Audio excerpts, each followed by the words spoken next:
Hi all, welcome back to M Shetty vlog channel. ಇವತ್ತಿನ ಒಂದು ವಿಡಿಯೋದಲ್ಲಿ ನಾನು ಮಂಡೇ ಮಿನಿ ವ್ಲಾಗ್ ಈವ್ನಿಂಗ್ ವ್ಲಾಗ್ನ ಹಾಕಿದ್ದೀನಿ. ಮೊದಲೇದಾಗಿ ಈವ್ನಿಂಗು ತುಂಬ ವೆದರ್ ಸ್ವಲ್ಪ ಕೋಲ್ಡಾಗಿ ಇತ್ತು, ಮಳೆ ಬಂದಿತ್ತು ಅಂತ ಹೇಳಿ ಇನ್ಸ್ಟೆಂಟಾಗಿ ಏನಾದರೂ ಕ್ರಿಸ್ಪಿಯಾಗಿ ತಿನ್ಬೇಕು ಅನ್ಸಿತ್ತು. ಅದಕ್ಕೋಸ್ಕರ ನಾವು ಉದ್ದಿನ ವಡ ಮಾಡ್ಕೊಂಡ್ವಿ. ಇನ್ಸ್ಟೆಂಟಾಗಿ ಉದ್ದಿನ ವಡನ ಹೇಗೆ ಮಾಡೋದಂತ ಹೇಳಿ ನಾನು ಇಲ್ಲಿ ತಿಳಿಸ್ಕೊಡ್ತಾ ಇದ್ದೀನಿ. ಒಂದು ಅರ್ಧ ಕಪ್ ಆಗೋಷ್ಟು ಉದ್ದಿನ ಬೇಳೆನ ತೆಗೆದು ಒಂದು 2 ಸ್ಪೂನ್ ಅವಲಕ್ಕಿನ ಆ್ಯಡ್ ಮಾಡಿದ್ದೀನಿ. ಸೊ ಅವಲಕ್ಕಿ ಹಾಕೋದ್ರಿಂದ ನಿಮಗೆ ಸ್ವಲ್ಪ ಸ್ಮೂತ್ನೆಸ್ ಚೆನ್ನಾಗಿ ಬರುತ್ತೆ.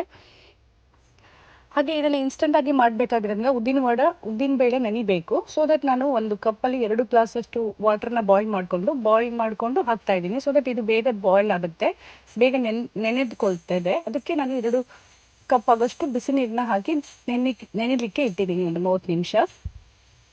ಅದಾದಮೇಲೆ ಚೆನ್ನಾಗಿ ತೊಳ್ಕೊಂಡು ಮಿಕ್ಸಿ ಜಾರಿಗೆ ಹಾಕ್ಕೊಂಡು ಸ್ವಲ್ಪ ನೀರು ಹಾಕ್ಕೊಂಡು ಒಂದು ತಿಕ್ ಕನ್ಸಿಸ್ಟೆನ್ಸಿಯಲ್ಲಿ ಮಿಕ್ಸಿ ಮಾಡ್ಕೋಬೇಕು, ಪೇಸ್ಟ್ ರೆಡಿ ಮಾಡ್ಕೋಬೇಕು.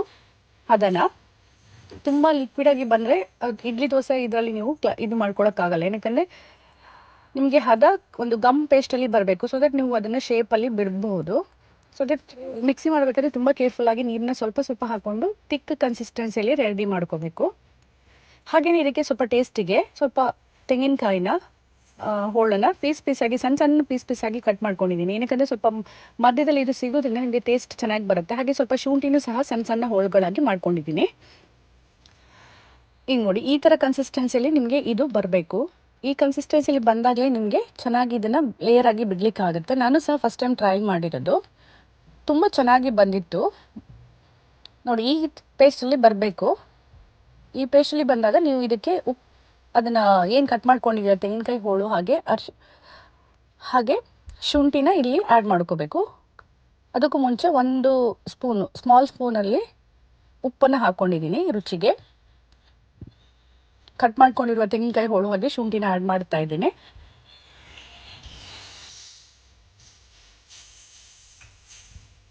ಈ ಥರ ಚೆನ್ನಾಗಿ ಮಿಕ್ಸ್ ಮಾಡ್ಕೋಬೇಕು. ನೀವು ಬೇಕಾದರೆ ಕೊತ್ತಂಬರಿ ಸೊಪ್ಪು ಆ್ಯಡ್ ಮಾಡ್ಕೋಬೋದು. ನಾನು ಇಲ್ಲಿ 22-25ರಿಂದ ಪೆಪ್ಪರ್ ಕಾಳನ್ನು ಆ್ಯಡ್ ಮಾಡ್ತಿದ್ದೀನಿ. ನೀವು ಈ ಥರ ಪೆಪ್ಪರ್ ಕಾಳು ಹಾಕೋದ್ರಿಂದ ಸ್ವಲ್ಪ ಖಾರ ಸಿಗುತ್ತೆ ನಿಮಗೆ. ಹಾಗೆ ಮಧ್ಯದಲ್ಲಿ ನಿಮಗೆ ಪೆಪ್ಪರ್ ಕಾಳನ್ನ ಇಲ್ಲಿ ಗುದ್ದಿ ಏನು ಹಾಕಿಲ್ಲ, ಕೆಲವರು ಗುದ್ದಿ ಸಹ ಹಾಕ್ತಾರೆ. ಫ್ಲೇವರ್ಗೆ ಸ್ವಲ್ಪ ಜೀರಿಗೆ ಹಾಕ್ಕೊಂಡಿದ್ದೀನಿ.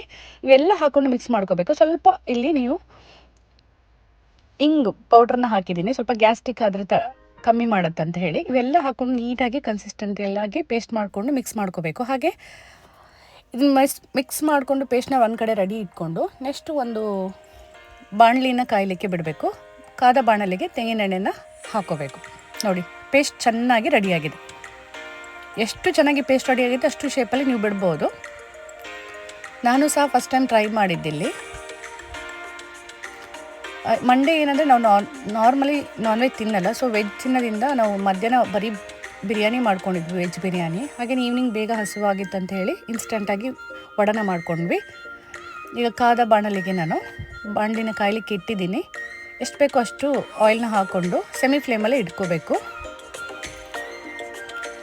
ನೋಡಿ, ಸ್ವಲ್ಪ ಆಯಿಲ್ ಕಾದಿದೆ ಅನ್ನುವಾಗ ನೀವೇನು ಮಾಡಬೇಕು, ಒಂದು ಪಾತ್ರೆಯಲ್ಲಿ ತಣ್ಣೀರು ತೊಗೋಬೇಕು. ತಣ್ಣೀರನ್ನ ತೆಗೆದುಕೊಂಡು ಕೈಯನ್ನು ನೀರಲ್ಲಿ ಅದ್ದಿ ನೀವು ಪೇಸ್ಟನ್ನ ಒಂದು ಶೇಪಲ್ಲಿ ಮಾಡಿ ಮಧ್ಯದಲ್ಲಿ ಫಿಂಗರ್ಸಲ್ಲಿ ಹೋಲ್ ಮಾಡಿಕೊಂಡು ಎಣ್ಣೆಗೆ ಬಿಡಬೇಕು. ಕೆಲವರು ಎಣ್ಣೆ ಯೂಸ್ ಮಾಡಿಕೊಂಡು ಕೈಗೆ ಎಣ್ಣೆ ಉತ್ಕೊಂಡು ಸಹ ಬಿಡ್ತಾರೆ. ನಾನು ಇಲ್ಲೇನು ಮಾಡಿದ್ದೀನಿ ಅಂತ ಹೇಳಿದರೆ, ಸ್ವಲ್ಪ ನೀರಲ್ಲಿ ಕೈನ ಅದ್ದಿ ಪೇಸ್ಟ್ ರೆಡಿ ಮಾಡಿಕೊಂಡು ಕೈಯಲ್ಲೇ ಪೇಸ್ಟನ್ನ ಅಲ್ಲೇ ಇದು ಮಾಡಿಕೊಂಡು ಮಧ್ಯದಲ್ಲಿ ಫಿಂಗರ್ಸಲ್ಲಿ ಹೋಲ್ ಮಾಡಿಕೊಂಡು ಎಣ್ಣೆಗೆ ಬಿಡ್ತಾ ಇದ್ದೀನಿ.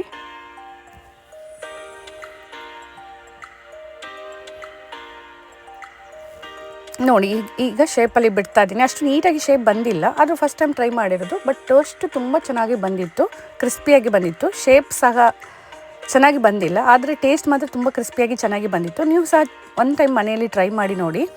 ಹಾಗೆ ಯಾರಾದರೂ ನನ್ನ ಚಾನಲನ್ನು ಸಬ್ಸ್ಕ್ರೈಬ್ ಮಾಡದೆ ನೋಡ್ತಿದ್ದೀರಾ, ಹೊಸದಾಗಿ ನನ್ನ ಚಾನಲನ್ನು ನೋಡ್ತಿದ್ದೀರಾ, ಅವರು ದಯವಿಟ್ಟು ಒಂದು ಸಬ್ಸ್ಕ್ರೈಬ್ ಮಾಡಿಕೊಂಡು ನನ್ನ ಚಾನಲ್ಗೆ ನೀವು ನೋಡೋದ್ರಿಂದ ನನಗೊಂದು ಮೋಟಿವೇಶನ್ ಸಿಗುತ್ತೆ. ಒಂದು ಕಡೆ ಬೇಯಿದ ತಕ್ಷಣ ನೀವು ನೆಕ್ಸ್ಟ್ ಉಲ್ಟಾ ಹಾಕ್ಕೊಂಡು 2 ಕಡೆ ಬೇಯಿಸ್ಕೋಬೇಕು. ಸೆಮಿ ಫ್ಲೇಮಲ್ಲೇ ಚೆನ್ನಾಗಿ ಬೇಯಿಸ್ಕೋಬೇಕು.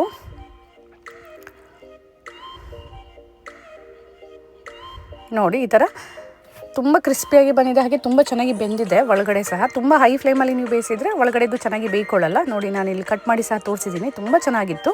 ಇದಾದಮೇಲೆ ನನ್ನ ಮಗ ಏನು ಅಂತ ಹೇಳಿದ, ತುಂಬ ಬೇಜಾರಾಗ್ತಿದೆ ಮಮ್ಮಿ ಚೆಸ್ ಆಡು ಅಂತ ಹೇಳ್ದೆ. ನಾರ್ಮಲಿ ನಾನು ಚೆಸ್ಸು ಹೈಸ್ಕೂಲ್ ಲೆವೆಲೆಲ್ಲ ಆಡಿದ್ದೆ, ನನಗೆ ಅಷ್ಟು ನೆನಪಿರಲಿಲ್ಲ. ಅದು ಸಹ ನಾನು ಅವನ ಜೊತೆ ಸಮಟೆ ಮಾಡ್ತೀನಿ, ಯಾವಾಗಲೂ ಅವನೇ ವಿನ್ ಆಗ್ತಾನೆ. ಹಾಗೆ ಸಹ ಆಟ ಆಡ್ಕೊಳ್ಳೋಕ್ಕೆ ಹೋಗ್ತೀವಿ ನಾವು.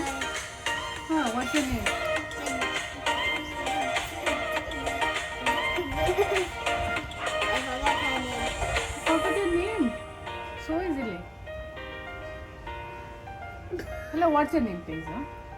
ಎಂತ ನಿನ್ನ ಹೆಸರು? ಹಲೋ, ಎಂತ ಮಾಡೋದು ಇವತ್ತು ನೀನು? ಯಾರ ಜೊತೆ? ಪಪ್ಪನ ಜೊತೆಗ ಮಮ್ಮಿನ ಜೊತೆಗ? ಯಾರ ಜೊತೆಗೆ? ಪಪ್ಪನ ಜೊತೆಗೆ ಮಮ್ಮಿ ಜೊತೆಗ?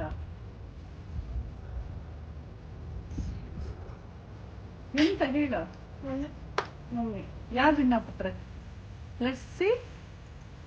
ರೆಡಿ ಗೈ, ಎಂತ ಜ್ಯೂಸ್?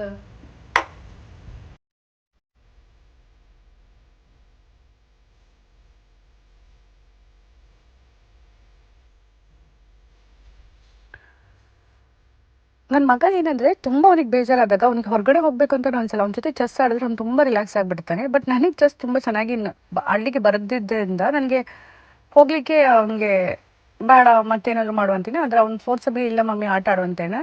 ಆದರೆ ಅವನು ಎಲ್ಲ ನನ್ನ ಪ್ಲೇಯರ್ಸ್ನೆಲ್ಲ ಕಿಲ್ ಮಾಡಿ, ಅವ್ನು ನೋಡಿ ಅವನು ಎಷ್ಟು ನೀಟಾಗಿ ನನ್ನ ಎಲ್ಲ ಅಪೋಸಿಟ್ ಇದನ್ನು ತೆಗಿತಿದ್ದಾನೆ. ಆದರೆ ಅವ್ನ ಖುಷಿಗೋಸ್ಕರ ನಾನು ಆಡ್ತೀನಿ. ಅದಾದಮೇಲೆ ಅವ್ನು ಆಟ ಎಲ್ಲ ಆದಮೇಲೆ ಅವನೇ ವಿನ್ ಆಗ್ತಾನೆ ಫೈನಲಿ. ಅವ್ನಿಗೇನೋ ಒಂದು ಖುಷಿ, ಅವ್ನು ಫೈನಲಿ ವಿನ್ ಆದಮೇಲೆ. ಹಾಗೆ ಈವ್ನಿಂಗ್ ಇನ್ನು ಮತ್ತೆ ರಾತ್ರಿ ಮಾತ್ರ ಏನು ಮಾಡ್ಕೊಳ್ಳೋದಂತ ಹೇಳಿ ನಾವು ಸಹ ಏನು ಮಾಡಿದ್ವಿ ಅಂತ ಹೇಳಿದರೆ, ಹೊರಗಡೆ ಊಟ ಏನಾದರೂ ಪ್ಲ್ಯಾನ್ ಮಾಡುವ. ಯಾಕಂದರೆ ಇವತ್ತು ವೆಜ್ ಆಗಿರೋದ್ರಿಂದ ಮನೇಲೂ ಸಹ ಇನ್ನೇನು ಮಾಡ್ಕೊಂಡ್ರು ನಾಳೆ ನಾವು ಮತ್ತೆ ವೇಸ್ಟ್ ಆಗುತ್ತೆ ಅಂತ ಹೇಳಿಬಿಟ್ಟು ಹೊರಗಡೆ ಹೋಗುವಂಥ ಪ್ಲ್ಯಾನ್ ಮಾಡ್ತೀವಿ.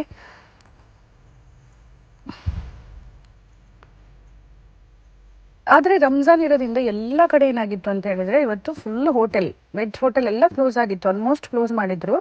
ನಮ್ಗೆ ಎಲ್ಲೂ ಹೋಟೆಲೇ ಸಿಕ್ಕಲಿಲ್ಲ. ಇಲ್ಲಿ ನೋಡಿ ಆಡ್ತಾ ಇದ್ದೀವಿ ನಾವು ಇಲ್ಲಿ.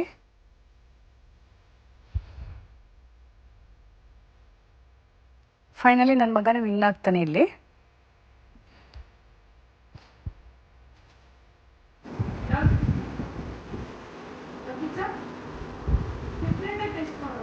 ಆಮೇಲೆ ನಾವು ಹೋಟೆಲ್ಗೆ ಹೋಗ್ಬೇಕಂತ ಈವ್ನಿಂಗ್ ಎಲ್ಲ ರೆಡಿ ಆಗ್ತೀವಿ, ಒಂದು 7:30 8 o'clockಗೆ.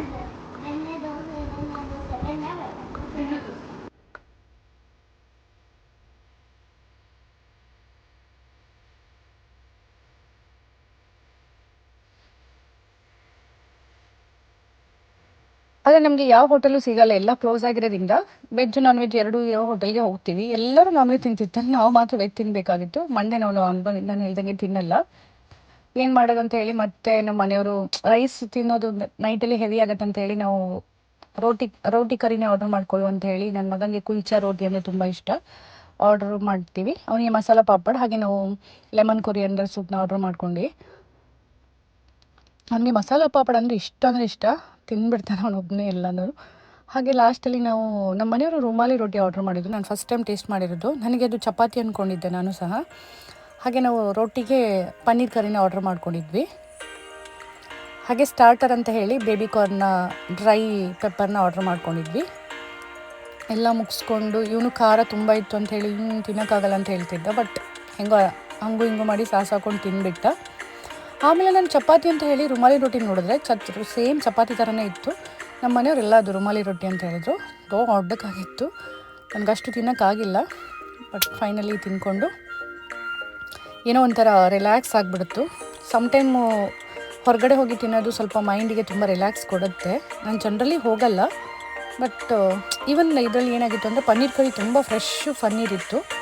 ನೋಡಿ ನಾನು ಇಲ್ಲಿ ರುಮಾಲಿ ರೊಟ್ಟಿ ನೋಡ್ಕೊಂಡು ಶಾಕ್ ಆಗಿದ್ದೆ, ಇದೇನಪ್ಪ ಅಂತೇಳಿ.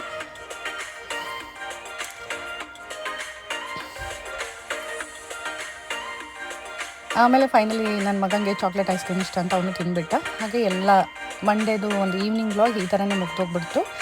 ಈ ಒಂದು ನಿಮಗೆ ವ್ಲಾಗ್ ಇಷ್ಟ ಆಗಿದೆ, ನನ್ನ ಚಾನಲ್ಗೆ ಸಬ್ಸ್ಕ್ರೈಬ್ ಮಾಡಿ ಹಾಗೂ ಶೇರ್ ಮಾಡಿ, ಲೈಕ್ ಮಾಡಿ, ಕಮೆಂಟ್ ಮಾಡಿ. Thank you all. Thank you.